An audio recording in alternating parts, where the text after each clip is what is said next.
E de volta a Mulheres em Ação, hoje aqui em São Paulo, com Berenice Bellato, Johnny Forte e a doutora Mara Lemes Martins, estamos falando sobre as mulheres que sustentam os seus parceiros. E você deixou uma pergunta lá no primeiro bloco.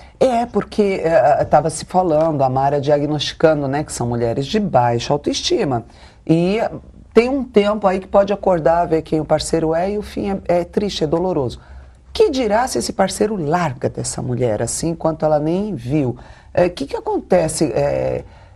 Como que ela pode reagir de uma maneira assim a não se destruir, hein, Mara? Olha, ocorre nesses casos, a pessoa, principalmente se ela não está esperando, é muito provável um episódio depressivo. Não estou falando da doença depressão. Estou falando de um episódio depressivo e que cabe, sim, uma intervenção rápida, até em alguns casos, uma opinião particular, eu sou totalmente favorável, às vezes, uma entrada com medicação. Porque para a pessoa não ir caindo.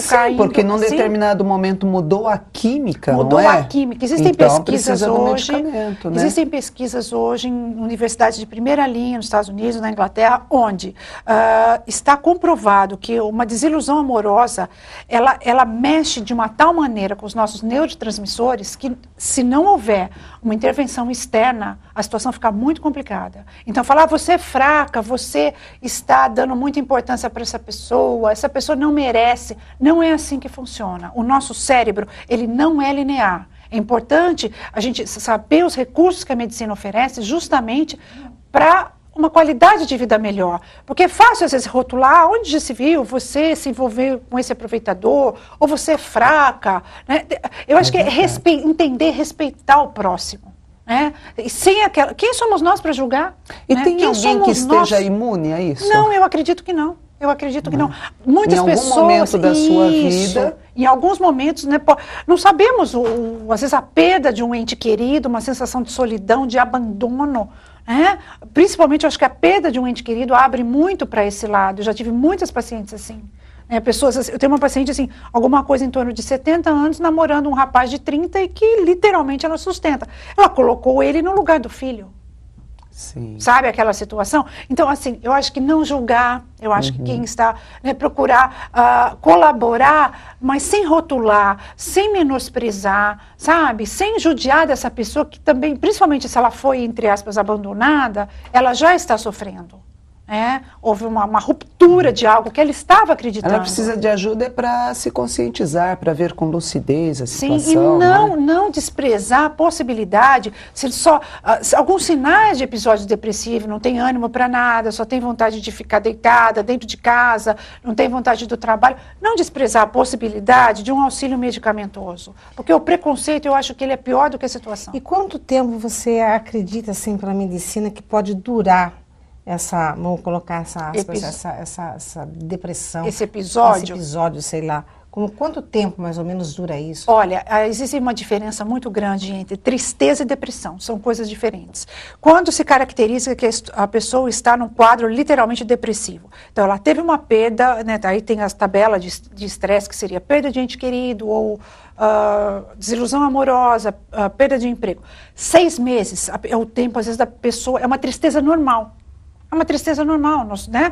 Agora, após 6 meses, se essa situação persiste, aí sim, quem vai olhar, não é a pessoa que vai falar, olha, eu acho que talvez eu precise de algum auxílio. Não, os familiares sempre, os amigos dos familiares, os que estão próximos, esses sim tem que observar e muitas vezes solicitar ou sugerir, eu acho que é a melhor palavra, um auxílio e de certa forma, né, não vou dizer obrigar, mas forçar um pouquinho, né? Porque a pessoa não percebe. A pessoa, olha, o emocional doente, não conhece tempo. É igual quando existe uma perda de um ente querido. Para o emocional, 1 ano ou 10 é a mesma coisa, é o chamado trauma. O emocional, ele não é linear. Ele não é cronológico. Então, cabe a quem? A pessoa... Quantos casos que a pessoa fala, olha, rompi um noivado... Eu já vi muitos casos, a pessoa chega no consultório, rompi um noivado, aquela tristeza... Eu estou entendendo que faz 6 meses, 1 ano, vou ver 10 anos. Tá? Então, o inconsciente, ele não conhece tempo emocional. Então, é onde precisa o quê? Quem está ao lado, fazer essa leitura, essa observação e, sim, agir de uma maneira eficaz. né, para poder colaborar com essa pessoa, sem rotular, sem desprezar, em outras palavras, que eu acho que é todo com amor. Né? Acho que é com amor. Você acredita realmente que hoje está acontecendo muito mais essa química entre pessoas, que eu vou dizer assim, pagando para receber amor? Porque nós vivemos hoje num mundo muito violento. Sim. E quando existem essas compensações, como você percebe hoje, nessa atualidade, e lá atrás? Porque você estava começando a falar de uma história de 4 mil. Sim, nós temos que nos situar hoje. Tá? Hoje, a nossa sociedade, eu acho que um grande diferencial que poderíamos citar, né, para poder ser o mais objetivos possível. O quê? A nossa sociedade é uma sociedade hoje consumista e imediatista. Então, nós temos aqui a internet, a mídia, o consumismo. Então, a necessidade ela é muito mais rápida. Né? Ela é muito mais rápida. Eu acho que uma das grandes características do nosso tempo é a questão do imediatismo. Não se constrói mais relacionamentos no sentido, naquele ritmo de se conhecer, de, né, se dando mais, etc, etc. Então, eu acho que dentro disso o dinheiro ele entra com um poder muito grande, no sentido de acelerar isso, de ter esse retorno mais rápido. Né, de oferecer, o dinheiro entra dessa forma, os bens materiais, enfim. Eu acho que um pouco devido a essa questão do imediatismo, tudo para ontem. Né? Eu não sei se não tem uma outra questão, Mara. É maior hoje o número de mulheres que sustentam seus maridos, namorados, enfim, os seus companheiros, não é?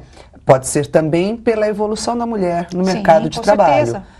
Mas posso estar enganada, mas me parece haver um movimento um pouco inverso ao de algumas décadas, em que a mulher se libertou de uma série de estereótipos femininos, e ela está voltando um pouco. Então, a mulher usa shortinho porque o cara gosta.